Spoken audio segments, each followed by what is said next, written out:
Efa nanao hetsika zay tamin'ny voalohany zany hoe tsy tamin'ity taona ity fa efa nisy hetsika nataonay hoe izaho mizara fanana zany hoe fotoana ny ririnina tamin'izay dia nizara akanjo izay ao amin'ireo fokontany izay miara-miasa taminay dia karazana suite logika an'ilay zavatra hoe mizara fanana zany mizara fitiavana dia aorianan'izay arakarak'izay tiavananazy. Ohatra ny déroulement an'ilay izy zany dia tonga ao ilay ankizy efa omena fitaovana izy ahafahany manao sary dia mamoaka izay eritreriny izy mahakasika an'ilay lohahevitra napetraka dia vita izay dia misy mitsara ilay asa tanana zareo dia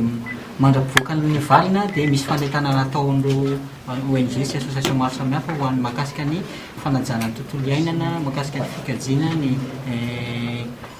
biby sy ny zavaboary zany dia aorianan'izay dia fantatra ny mahazo ny loka dia mena sertificat daholo ny ankizy rehetra mandray anjara amin'ny fifaninanana dia ny tapany maraina ihany moa zany izy io no atao. Anisan'ny tambenana ndraikitra ho anay zany ny mizara ho amin'ny fiarahamonina ny zavatra azo zany hoe nahazo mamaim-poana izay dia te hizara mamaim-poana ho an'ny mpiarahamonina rehetrarehetra zany ao anatin'ilay izy. Miasa izahay misehatra maro samihafa ho an'ny ankizy, ho an'ny olon-dehibe, ho an'ny tanora, ho an'ny fandrarana, ho an'ny société civile misy esetreza fa ho fanombohany ity ataonay ity fa ao anatin'ny taona misy hetsika maro samihafa izay ataonay misy ny resaka mahakasika ny